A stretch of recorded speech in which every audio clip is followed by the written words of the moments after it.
Il s'avère peut-être vrai que pour cacher quelque chose à l'Africain, il faudrait le mettre par écrit, mais plus d'un atteste que chez la femme, c'est plus flagrant, surtout la congolaise, parce qu'elle n'a pas encore développé cette culture de la lecture. Nous allons parler littérature avec une femme. Dans cette émission, il s'agit de Jocelyne Kajangou. Bienvenue sur ce plateau. Madame Vous êtes César. écrivaine.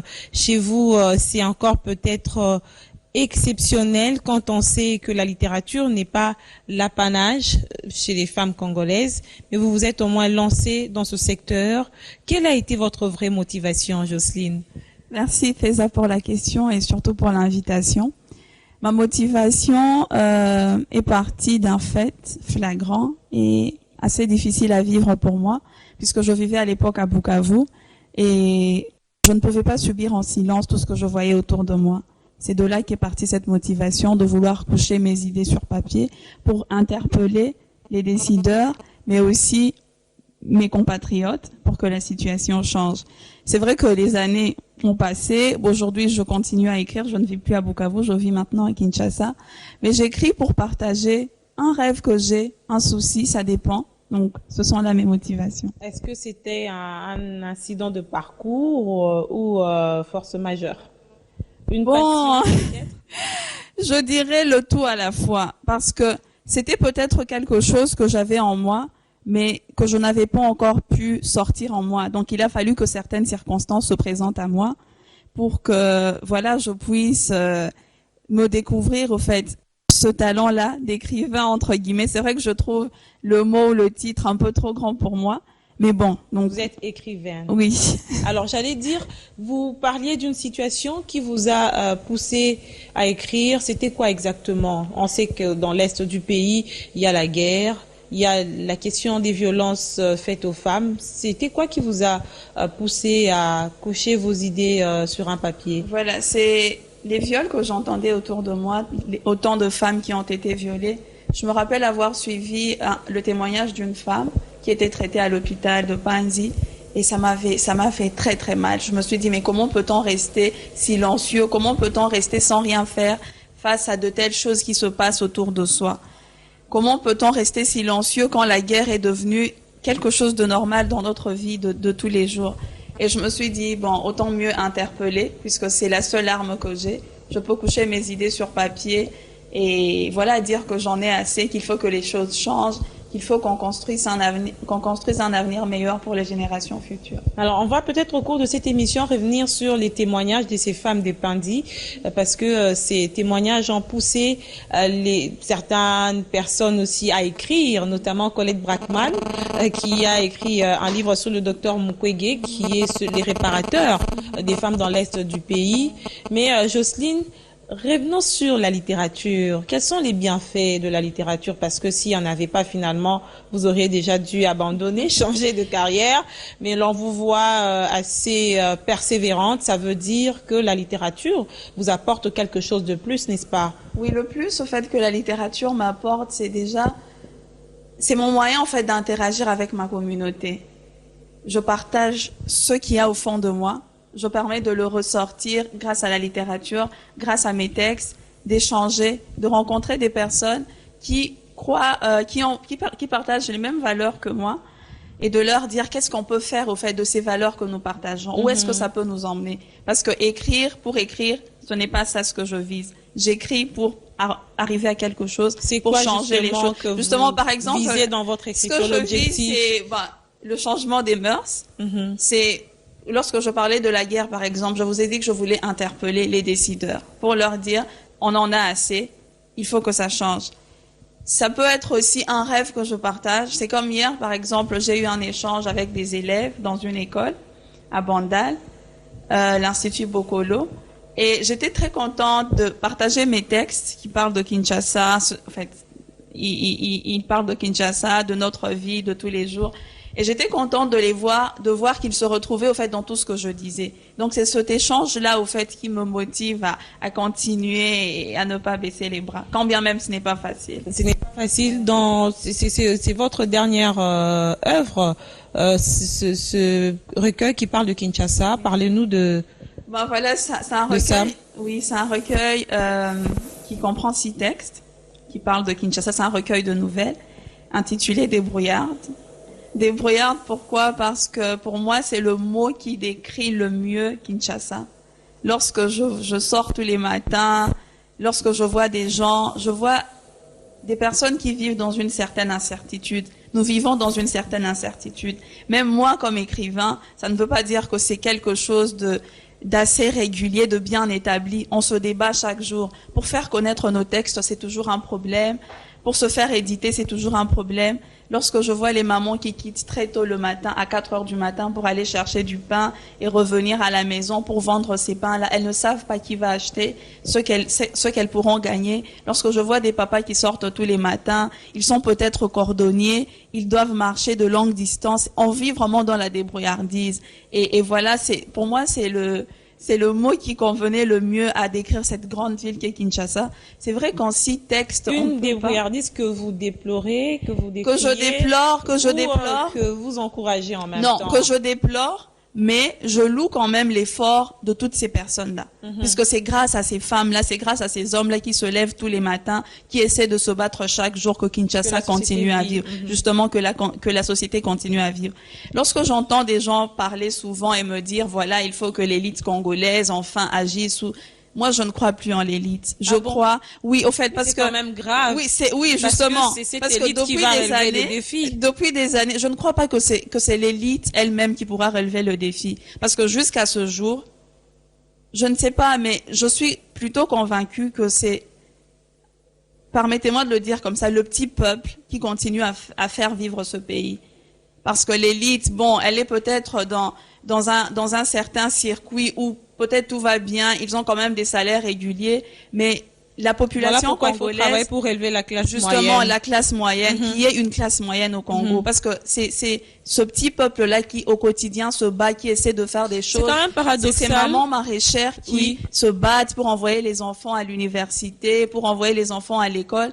Donc, moi, je vois, au fait, l'avenir du Congo plutôt dans le sein ou dans le chef de ces femmes-là, de ces hommes. C'est quand même de l'informel. Oui, c'est encore de l'informel, justement parce que, bon, on n'a pas suffisamment de moyens, ou ces personnes-là ne sont pas encadrées, parce que on parle, par exemple, aujourd'hui de toutes les facilités qu'il y a pour créer une entreprise. C'est bien, en 3 jours, c'est possible, mais il faut quand même avoir les moyens pour le faire.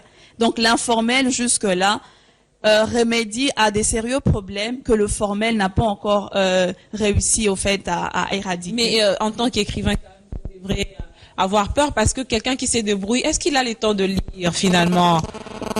Quelqu'un qui se débrouille, est-ce qu'il a le temps de lire? Moi, je crois qu'on a du temps pour les choses qu'on aime. Le temps, on le crée toujours. J'ai beaucoup aimé l'initiative d'un ami, écrivain, jeune, Richard Ali, qui lui écrit en lingala. Et c'est quelque chose que j'ai beaucoup loué. Parce que je crois que les textes ne doivent pas être que pour des gens qui ont étudié. Je crois que la littérature doit s'adresser à tout le monde. À ceux qui ne parlent pas français, à ceux qui parlent lingala, on a beaucoup exemple. de défis à relever. Vous l'avez dit tout à l'heure, ces femmes qui se réveillent très tôt le matin, elles doivent chercher de quoi nourrir leurs enfants, de quoi les vêtir, comment les éduquer. Est-ce qu'on a le temps de penser à la lecture finalement? Est-ce que ça n'appartient pas à une certaine classe, la bourgeoisie? Bon, je doute fort. Parce que je crois qu'on trouve quand même du temps pour autre chose, pour se divertir par exemple. Tous les soirs quand je rentre à la maison, je vois les bars pleins de gens, je vois les terrasses en tout cas remplies, bondées de monde. Donc ça veut dire qu'on peut trouver aussi du temps pour lire ne fût-ce qu'une page ou 2 pages. Il faut créer du temps justement. Ils vont vous dire qu'ils s'essoufflent justement pour oublier les problèmes de la vie. Ceux qui vont dans les bars par moment. Et justement, la littérature nous permet de trouver certaines réponses aux questions que nous nous posons. Donc, au lieu d'aller noyer juste sa tristesse dans l'alcool et tout dans la bière, autant mieux lire pour essayer de trouver des réponses aux problèmes que nous avons. Jocelyne, vous avez choisi finalement les jeunes filles parce que plusieurs fois, je vous ai suivi à la télé en train de sensibiliser la jeune fille pour la lecture, non seulement qu'elle lise, mais qu'elle puisse aussi développer cette culture de l'écriture. Est-ce que vous n'êtes pas sexiste? Pourquoi pas? Au fait, je ne m'adresse pas qu'aux jeunes filles. En tout cas, lorsque je vais vers les jeunes gens, ce n'est pas que vers les jeunes filles. C'est jeunes filles et jeunes garçons. Mais je mets quand même un point d'honneur à encourager les jeunes femmes à se démarquer. Puisque l'environnement dans lequel j'évolue, j'ai eu à constater que les femmes, souvent, s'habituent à la facilité. On veut tout avoir, mais sans payer le prix. C'est-à-dire? Ça veut dire qu'on voudrait, par exemple, j'entends beaucoup de femmes dire, bon, je me vois demain une femme politique, mais il y a un prix à payer. C'est par exemple, commencer par s'informer. Je rencontre des gens qui me disent... S'informer, se former également. S'informer, se former, qui me disent, voilà, moi je me vois demain députée. C'est bien. Mais quels sont les problèmes qu'il y a autour de nous que tu maîtrises? J'ai eu la chance de prendre part aux travaux des concertations nationales et j'étais choquée d'entendre les femmes dire, au fait, à tout moment qu'il y avait un complot qui était mené ou dirigé contre les femmes. Parce que, par exemple, les femmes ne se trouvaient pas dans les bureaux de différents états généraux. Et moi, j'ai dit, franchement, ça m'étonne d'entendre des femmes le dire, parce que la politique, ce n'est pas une question, je sais pas, de quota ou quoi, mais c'est en politique, on n'a pas besoin... Il faut la méritocratie. Il faut la méritocratie, mais aussi la politique, ce n'est pas une question de représenter tout le monde. La politique a besoin de stratèges. Et lorsque je vois des femmes, par exemple, congolaises et tout, lorsque j'entends leurs débats, je ne sens pas vraiment de la stratégie. Qu'est-ce qu'elles ont à offrir, au fait, pour se retrouver, par exemple, dans les instances de prise de décision? Il faut commencer à la base. Justement, il faut commencer à la base, il faut s'informer, il faut maîtriser les enjeux de l'heure. C'est ce que je dis aux jeunes filles. Oui, c'est bien que l'on voit des femmes à la télé, que l'on voit des femmes ministres, députées, des femmes qui méritent. Mais comment ça va commencer? Ça ne va pas nous tomber du ciel. On doit travailler dur pour ça. Dans tous les domaines. C'est pas un cadeau. Ce n'est pas un cadeau. Et puis, j'encourage les femmes à s'investir dans tout. Il y a pas longtemps, j'ai organisé une conférence avec des universitaires et que j'avais dénommé « Ces femmes qui nous inspirent ». Et j'ai invité toute une panoplie de femmes qui font différentes choses. Des femmes congolaises. Des femmes congolaises qui font différentes choses. Il y avait des juristes, j'ai même invité maman Movaro, qui, elle, cuisine très bien. Que nous avons déjà reçu plusieurs fois dans cette émission. Et c'était une façon de dire aux femmes, nous ne sommes pas toutes appelées à faire le droit ou la médecine ou la politique. On peut tout faire. Il faut se découvrir, mais dans ce qu'on fait, le faire bien. Il faut toujours chercher la perfection dans ce qu'on fait. On peut être couturière, mais le faire bien, et voilà. Et satisfaire son environnement, satisfaire les personnes qui viennent vers nous. Donc tout ce qu'on fait, on doit le faire bien. Est-ce que c'est le cas quand vous faites une petite observation chez la jeune fille? Est-ce que nous sommes ambitieuses? Ambitieuses? Déterminées?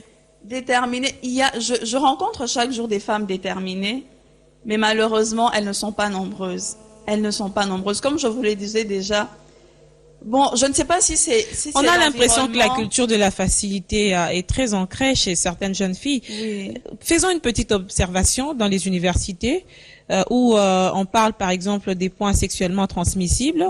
Les filles s'y adonnent facilement. Justement. Elles ne participent pas au cours par moment. Elles savent qu'à la fin de l'année, elles vont... Alors que les garçons se concentrent pour lire. Non, mais il y a des garçons qui aussi donnent des sous pour passer de classe. Et hier, j'ai insisté là-dessus en échangeant avec des jeunes femmes. Je leur ai dit, le défi auquel nous sommes confrontés aujourd'hui en RDC, c'est vrai qu'il y a un problème de connaissance, d'information et tout, mais c'est aussi les valeurs. Okay. C'est ce qui nous manque aujourd'hui. Lorsqu'on entend par exemple que des millions de dollars sont détournés chaque jour, oui, ce sont peut-être des intellectuels qui le font, mais c'est parce qu'il y a un problème de valeurs. Des clowns en cravate. Oui, justement. Et ce que je disais aux jeunes filles, c'est leur dire que dans la vie, il faut apprendre à perdre. C'est vrai que nous sommes dans un processus, on se dit nous voudrions voir des femmes émancipées, des femmes qui se démarquent et tout, mais il faut apprendre à perdre. C'est-à-dire, tout au long de ce cursus-là, il y aura des propositions qui viendront, il y aura peut-être des influences qui viendront, mais on doit se dire, je ne dois pas tout accepter. Je leur ai dit, je ne vous apprends pas à échouer. Lorsque vous vous lancez dans une chose, vous devez mettre tous les moyens de votre côté pour réussir. Je vais à l'université, je m'inscris à l'université, je dois bosser dur, je dois travailler, je dois faire les TP pour réussir. Mais il y aura d'autres propositions qui viendront. C'est par exemple un professeur qui vous propose tout ce qui se passe dans les universités. On en est tous au courant. Donc, il faudra dire non à certaines choses. C'est par exemple un poste qu'on vous propose. Et pour cela, il faut passer par des voies détournées. La promotion canapé. Justement, la promotion canapé. Il faut apprendre à perdre. Il faut apprendre à perdre ces avantages-là. Okay. Et peut-être un jeune homme qui vous propose de l'argent. Perdre dans le sens où on préserve certaines valeurs. Justement, on garde sa dignité, on renonce à tout ce qu'on peut nous faire comme offre, qu'on peut trouver alléchant, mais on se dit non, je garde mes valeurs. Et c'est comme ça qu'on va se faire respecter. Moi, je suis vraiment choquée toutes les fois que je vais, par exemple, quelque part, j'ai rendez-vous avec quelqu'un, et on me regarde bizarrement. On dit, cette jeune femme, qu'est-ce qu'elle cherche réellement? En tout cas, la jeune femme congolaise, les gens ont une très mauvaise perception. Dire qu'on a, c'est ce que j'allais poser. Justement, il y a une très mauvaise perception. Mais est-ce que c'est pas aussi un problème de repères, Jocelyne? Quels sont les repères qu'on a aujourd'hui, nos jeunes filles? Quels sont nos modèles? Qu'est-ce qu'on nous a présenté comme image de la femme? Bon, je crois que les modèles, on ne doit pas toujours les chercher loin. C'est peut-être dans notre milieu restreint, c'est peut-être dans nos familles. Nous avons des grandes sœurs, des mamans qui sont un bon exemple pour nous. On peut peut-être se limiter à là et se dire, ok, demain, quand moi je serai au devant de la scène, je vais repliquer ce modèle-là que j'ai eu de cette maman, de cette sœur, de cette amie.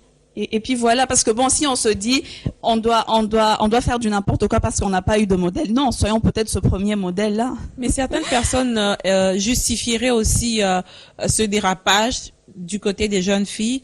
Non seulement dérapage, mais on a l'impression d'être perdu par rapport à nos objectifs, par rapport on justifie cela par la pauvreté.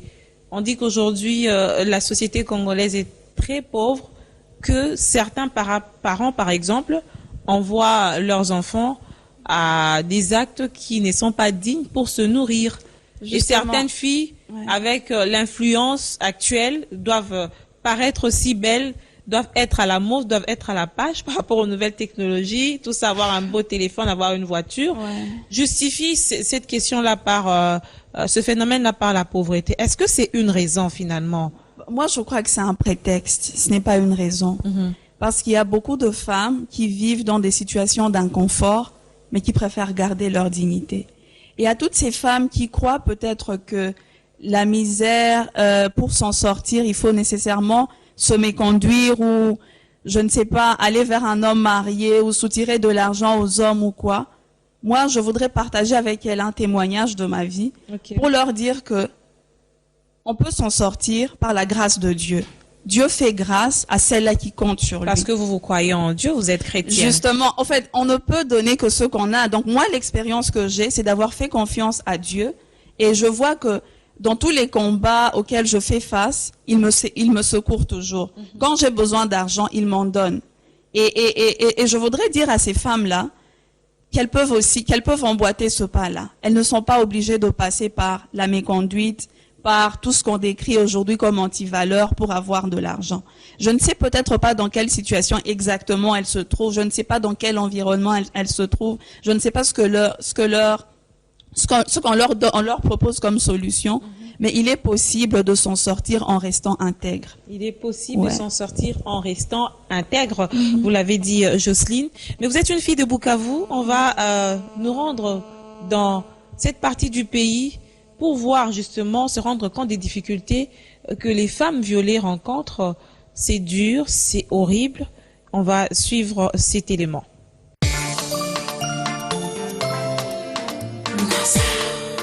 Sasa nilikuwa kutravai waendela hamwe wakifika wakiacha wananichomeka kisu fasi moya hivi vya mtungu vilishauza vyote, na ndio vile wakinifikisha msale dope. Kulikuwa basoda 5 walikuwa nanichunga. Bale basoda bote balinipita hako. Na mimi wote nishakuwa kunilala. Na nikakuwa déformée. Ces témoignages, autrefois nerfs de l'interdiction du film L'homme qui répare les femmes, la colère d'Hippocrate. Les Congolais peuvent désormais suivre ce récit qui se déroule au Sud Kivu, dans la partie est de la République démocratique du Congo, où, pendant plusieurs décennies, la guerre a laissé des traces horribles. Des milliers de femmes violées et éperdues témoignent de la touche curative d'un médecin traitant à l'hôpital de Pandi.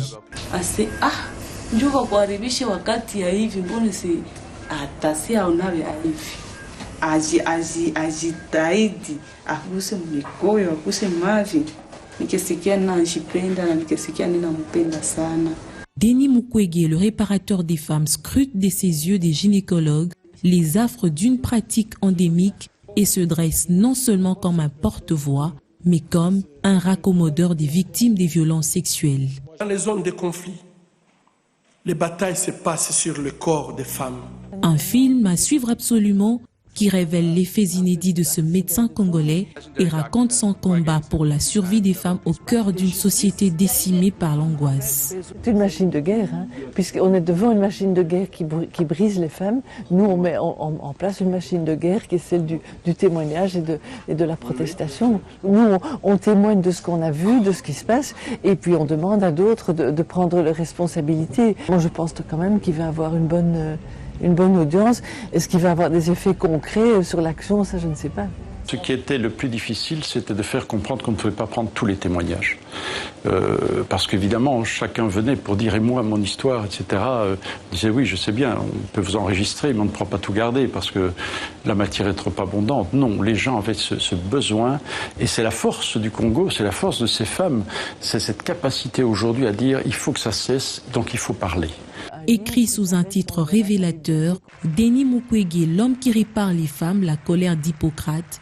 Ce film documentaire fera sans doute date et servira désormais d'outil pédagogique à tous ceux qui, à l'unisson, luttent pour l'éradication des violences à l'égard des femmes. À ma femme, chaque mère violée, je l'identifie à ma mère, et chaque enfant violé, je l'identifie à mes enfants.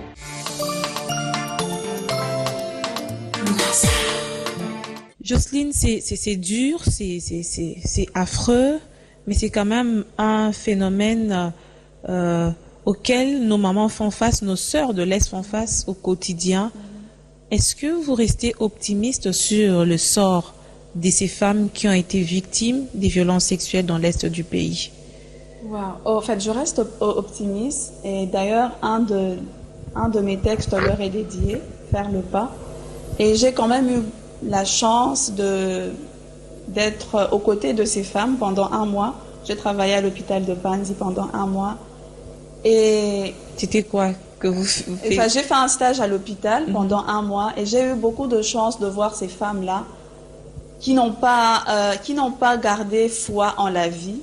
C'est vrai que c'est très difficile. Il y en a qui se posent des questions, mais pourquoi elle mérite ce sort-là? Justement, pourquoi elle, et qu'est-ce qui se passe et tout. Mais ce qui me conforte, au fait, dans l'avenir ou le futur de ces femmes, c'est nous, femmes, qui sommes ici aujourd'hui, nous qui pouvons lever nos voix pour que ces atrocités-là cessent. Parce que moi, ça me dérange un peu d'entendre souvent, lorsque les femmes parlent des combats des femmes, de limiter ce qui se passe à l'Est aux violences faites aux femmes. Ce n'est pas une violence faite aux femmes, c'est une violence faite à la RDC. C'est au fait une autre façon de faire la guerre. Parce que ce ne sont pas les hommes congolais qui commettent ces atrocités-là sur les femmes.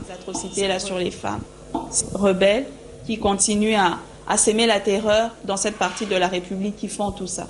Donc mon espoir aujourd'hui, c'est de voir toutes ces femmes qui se lèvent. Donc cette question devrait engager toute la nation. Justement, elle devrait engager toute la nation. Et lorsque j'ai projeté un film, Un amour pendant la guerre, il y a 2 ans de cela, à l'Université protestante au Congo, j'avais sensibilisé des jeunes femmes et jeunes hommes à ce problème-là qui est à l'Est. Je leur disais justement que ce n'est pas qu'une question de l'Est, c'est une question de la République. C'est une question de la République. De la même façon qu'on devrait s'intéresser à tout ce qui se passe dans tous les autres coins de la République. Donc lorsqu'il y a un problème au Bas-Congo, je dois me sentir préoccupée par cela. C'est mon pays, c'est la RDC. Lumumba n'est pas mort que pour un coin de la République, il est mort pour toute la RDC. On n'a plus beaucoup de Lumumba. Justement, on devrait avoir ce sentiment-là, cultiver justement cet esprit-là qu'il avait, cet amour-là pour la patrie qu'il avait. Donc c'est une question qui doit nous engager tous. Ce n'est pas une violence faite à la femme, c'est une violence à la femme, c'est une violence à la femme. Et nous devons tous nous lever pour dire on en a assez. Nous en avons assez que les matières premières soient ou achetées à vil prix parce qu'on doit violer nos femmes. Qu'ailleurs, des industries se développent parce que chez nous, on doit venir violer les femmes et tout. Au fait, on en a assez que les atrocités chez nous, commises chez nous, alimentent au fait les industries ailleurs ou enrichissent d'autres gens. C'est au fait ça le vrai enjeu. C'est une guerre économique et on doit le comprendre. Et on doit s'armer aussi, en tant que Congolais.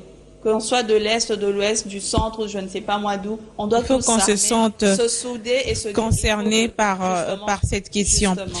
Revenons à votre carrière d'écrivain. Quelles sont les difficultés que vous rencontrez?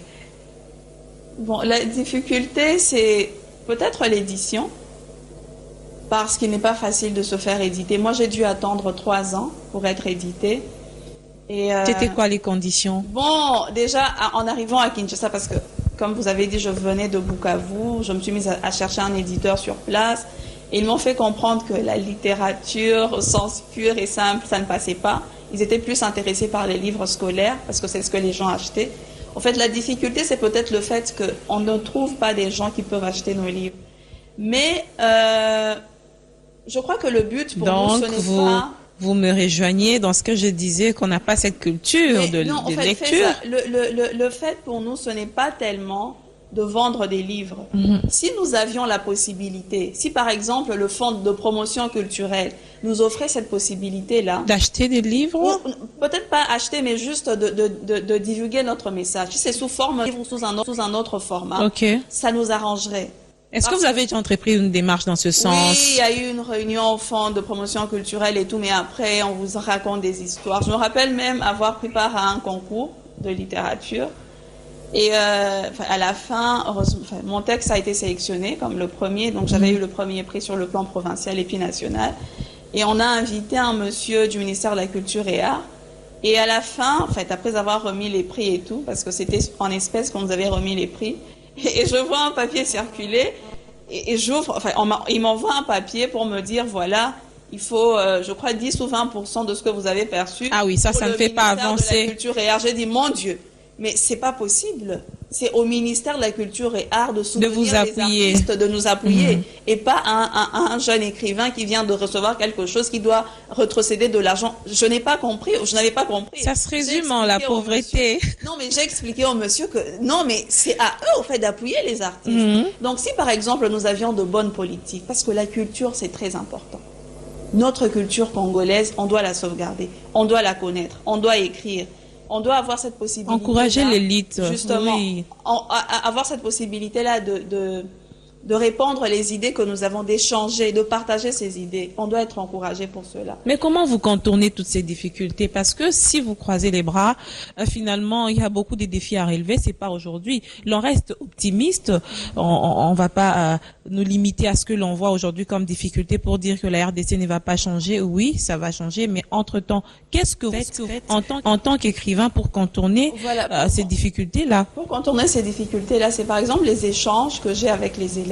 Comme je le disais tout à l'heure, hier, j'ai lu 2 ou 3 textes avec les élèves.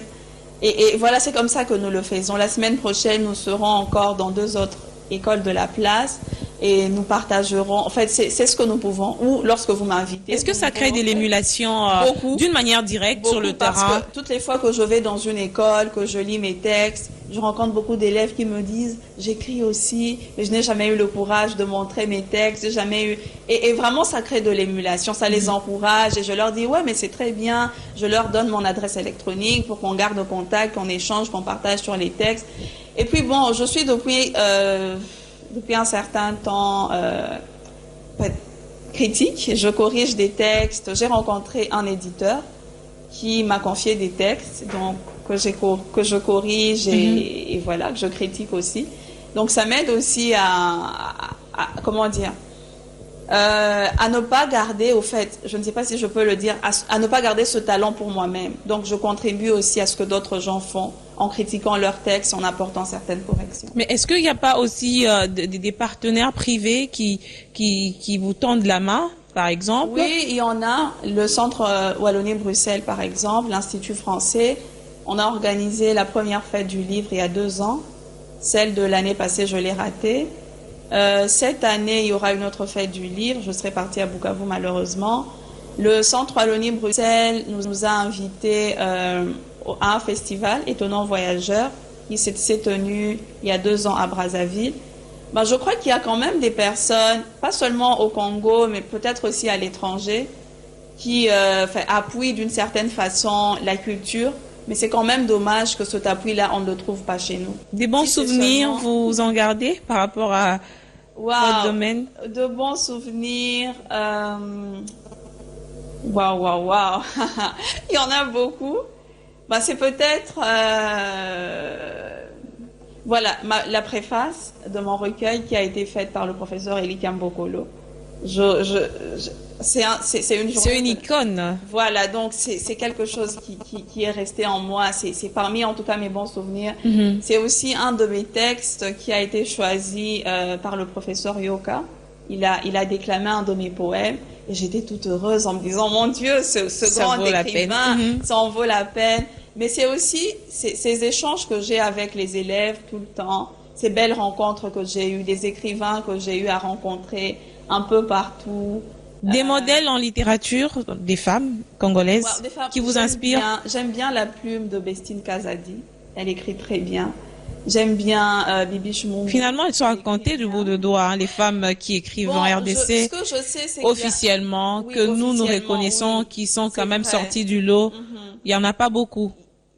Il y a Une dizaine? des femmes qui écrivent, mais qui n'ont peut-être pas l'opportunité d'arriver jusqu'à ce point-là de connaître, où on peut faire connaître ces textes. C'est ça la difficulté, au fait. Oui, c'est vrai, parce que moi, j'ai reçu quand même beaucoup de femmes sur ces plateaux qui ont écrit, mais qui ne sont pas encore connues, dont les œuvres ne sont pas encore très consommées par le chef des Quinois. Mais du moins, vous vous êtes inspiré plus par Bestine, vous avez dit. Oui. En tout cas, quand je suis arrivée à Kinshasa, nous avions une amie en commun, en fait, elle nous a mis en contact. Et Bestine, Maître Bestine m'a accompagnée, elle a lu mes textes, elle a critiqué mes textes. En fait, elle avait dit, on va faire un jeu, je prends tes textes et tu prends les miens, on va aller lire et puis on va se revoir pour critiquer et commenter. J'ai beaucoup aimé le travail qu'elle a fait avec moi, elle a critiqué mes textes. Et aujourd'hui, c'est ce que je fais avec d'autres gens. Un exercice qui n'est pas du tout, qui ne se fait pas peut-être pas seulement par rapport à la littérature, mais dans d'autres domaines de la vie. Hein, oui, c'est vrai que c'est très difficilement que les gens acceptent la critique. Et c'est comme ça que j'ai initié. Au fait, Richard Ali, dont je vous ai parlé, avait créé un groupe de jeunes auteurs qu'il avait appelé Plume UPCN, donc les jeunes écrivains de l'UPC. Et un jour, je me suis dit, ouais, c'est vrai que depuis un certain temps, on est à la Plume UPCN, mais ce que je voudrais, c'est que nos critiques soient vraiment objectives. Alors, j'ai demandé aux gens de venir avec leurs textes, sans mettre le nom. Et comme ça, on pourrait vraiment avoir des critiques très objectives, où c'est vraiment la syntaxe qu'on critique, c'est tout ça qu'on critique. Le fond et la forme. Justement, le fond et la forme, sans voir l'individu. Et c'était un très bel exercice. Moi, j'avais présenté un texte, cher humblement représentant, une lettre ouverte à nos chers députés. Et personne ne savait au fait que ce texte-là venait de moi. Et mon Dieu, j'ai eu toutes les critiques du monde. Mais j'étais très contente. C'était quoi, le fond était trop dur? En tout cas, eux, ils l'ont trouvé très dur. Ils l'ont trouvé très dur. Mais pour moi, ce n'était que la vérité que je disais. Parce que je voudrais quand même avoir des honorables députés auxquels on peut s'identifier. Quand je vois la population congolaise, les conditions dans lesquelles elle vit, et je regarde ceux qui nous représentent au Parlement, souvent j'ai l'impression enfin, je sais pas, qu'on a du mal à s'identifier à eux. Est-ce que tu as des ambitions politiques? Parce que visiblement, tu as un œil très critique envers oui, justement, les femmes politiques. Tous, on doit avoir un œil sur la politique, puisque c'est la politique qui permet au fait de prendre des décisions qui impactent ou qui affectent le commun de tous les citoyens. Donc, on doit contrôler la politique, on doit savoir ce qui se passe. Tout citoyen, en tout cas, doit s'y intéresser. Bon, des visées politiques, non, pas maintenant. Peut-être un jour plus tard, je serai appelée à... L'avenir nous en dira plus. L'avenir nous en dira plus, mais maintenant, non. Je me contente d'écrire, de partager ma passion. Et puis, je suis depuis peu... je travaille dans un cabinet d'avocats depuis peu. Voilà, ça me suffit. Juriste et écrivain. Alors, on parlait de repères. Il est important pour nous de mettre quand même en exergue les talents des femmes qui se démarquent dans les domaines où les hommes ont excellé il y a longtemps. Il y a des femmes professeurs qui écrivent. Et pour nous, il est important, comme je l'ai dit tout à l'heure, de ressortir ces talents congolais féminins.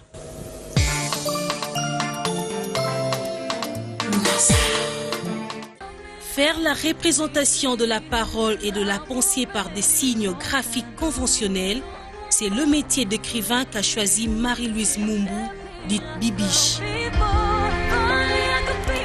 Elle écrit sur la vie, le quotidien des Kinois. L'écrivain a besoin d'un contact permanent avec la nature, qui demeure sa principale source d'inspiration. Généralement, j'ai besoin d'être ici, parce qu'avec tous les bruits qu'il y a dehors, ça inspire. Il y a du tout, hein. Il y a ceux qui passent, il y a les bannes à vernis, il y a ceux qui vendent les fruits, il y a ceux qui prennent les matitis, il y a le bruit des véhicules, des enfants qui courent dans tous les sens. Donc je suis là dehors. Et là, je crois que j'ai assez emmagasiné. Je prends le moment de solitude donc à l'intérieur pour pouvoir maintenant mettre en musique ce que j'ai reçu. Nos mères payent depuis la nuit des temps, depuis l'histoire. Pour une femme qui a bien choisi son métier, Bibiche Mumbu, c'est pourquoi elle écrit. Si on me demande pourquoi j'écris, je dirais que c'est pour exister, c'est pour résister aussi, c'est pour témoigner, c'est pour raconter, c'est toutes ces choses-là. Et donc forcément, ce qu'on est et ce qu'on voit nous inspire.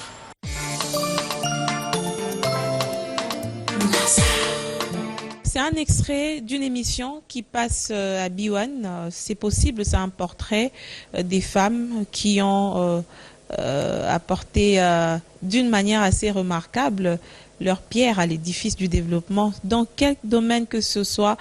Mais du moins, nous avons le devoir, nous, en tant que médias, de vulgariser les efforts de ces femmes. Donc, c'est encourageant par rapport à cet élément que nous venons de suivre. Une question, Jocelyne, puisque nous parlions des femmes, qui sont les plus aptes à la littérature selon votre petite expérience dans les écoles? Est-ce que ce sont les filles ou les garçons? Parce que je me rappelle, moi, en tant que jeune fille grandissante, j'avais mon petit cahier de plaisir où j'ai noté à chaque fois. J'ai noté, mais mes frères, je les ai pas vus s'exercer, par exemple, à écrire comme ça. Bon, c'est vrai que oui, la plupart des filles ont un journal intime. Oui. Les garçons n'en ont pas souvent.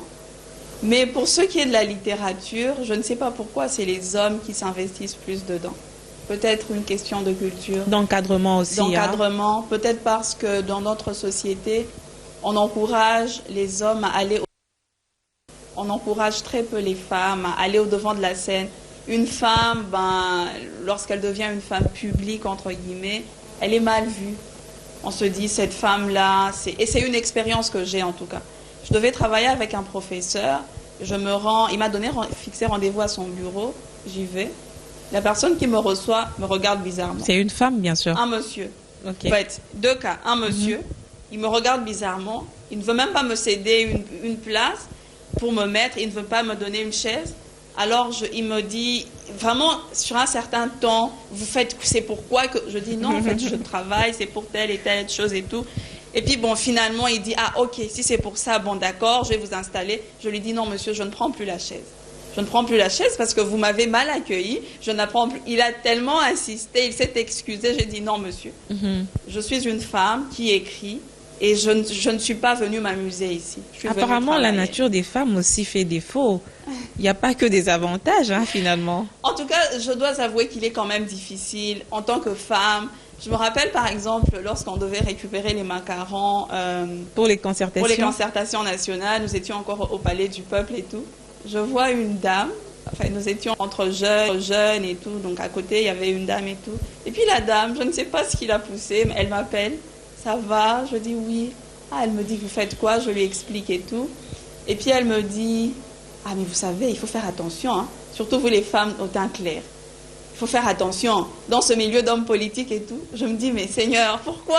Enfin, parce qu'on a comme l'impression, je ne sais pas, où les gens se disent que les femmes ne sont là que pour être derrière un homme, que pour satisfaire certains besoins de l'homme. Que les femmes ne sont là que pour ça. Pourtant, il y a et je suis contente d'en croiser tous les jours. Mais changer cette image-là, je sais, vous et moi, nous avons les devoirs. Et je suis contente de rencontrer des femmes tous les jours qui sont en train d'inverser cette tendance-là. Okay. Qui se battent, qui se démarquent et qui prouvent à la société congolaise et au monde que l'on n'a pas besoin de s'accrocher à un homme, on n'a pas besoin de courir derrière un homme pour être une femme élevée, pour être une femme. On peut se battre par soi-même, on peut se construire et tout, se développer. On n'a pas besoin justement d'être poussé par un homme ou quoi que ce soit. Non, c'est vrai que bon, nous vivons dans une société où il y a hommes et femmes, et oui, nous sommes encouragés autant par les hommes que par les femmes. La femme est un être faible.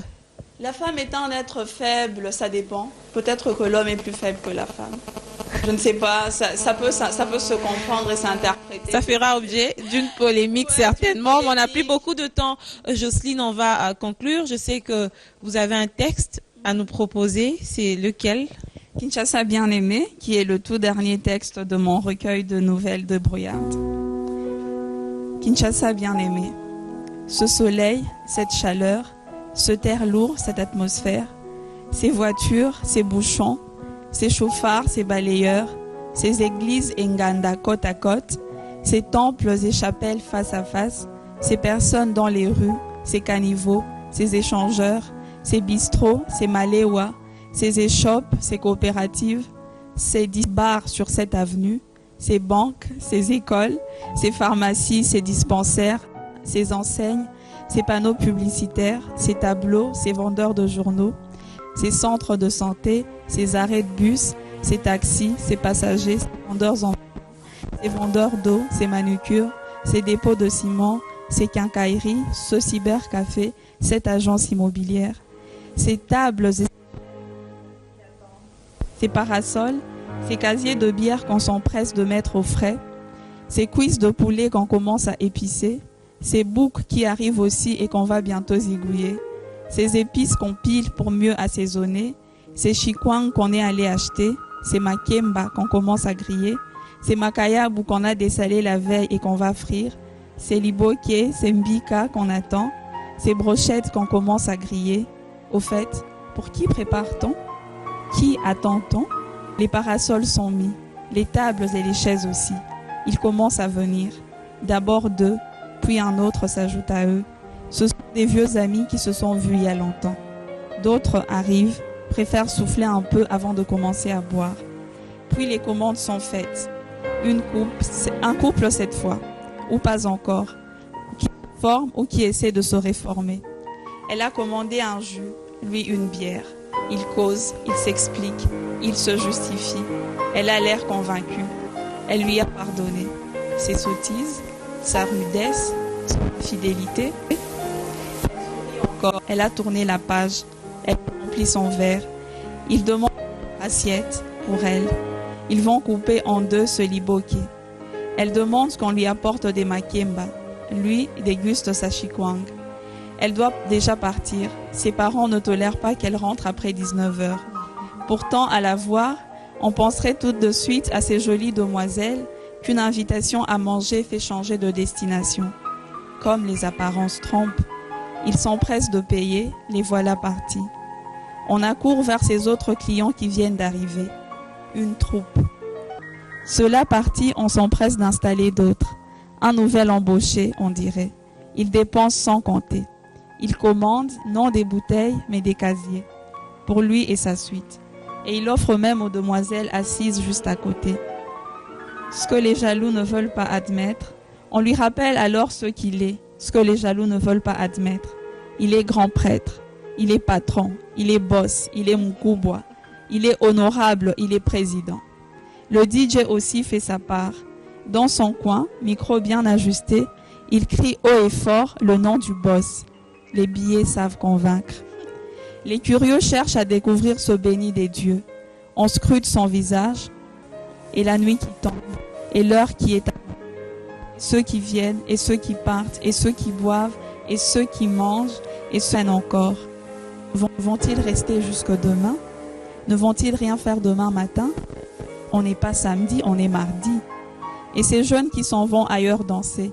Cette dame qui commande du poisson braisé à emporter. Elle est pressée, insiste-t-elle. Le feu ne cesse d'être attisé. Les commandes ne cessent de pleuvoir. Les places viennent à manquer. Heureusement qu'il y en a qui partent. Et ces assiettes qu'on nettoie, celles qu'on essuie, ces serviettes déjà humides. La nuit est longue, l'ambiance, la musique est bonne. Et 3 heures, puis 4, puis 5. Les derniers s'en vont. Ouf, on peut enfin s'asseoir. Mais avant les comptes, on a bien vendu. On range les chaises et les couverts et on ferme tout. Et on va dormir et rendez-vous demain à 12 heures. Un taxi qui passe sans s'arrêter et un autre, indifférent au signe. Y en a-t-il un qui va s'arrêter? Il faut changer de stratégie. Arrêter avec les signes. Crier express. Ils aiment entendre ça. On va donc leur dire ce qu'ils aiment entendre. Et ça marche. Et ils s'arrêtent et on grimpe dedans. Et nous voilà en route. Et nous voici arrivés. Devant l'enclos, puis devant la porte d'entrée, puis devant le divan. Les chaussures ôtées, plus qu'un réflexe, se coucher. Oublier tout. La fatigue, le stress, les soucis.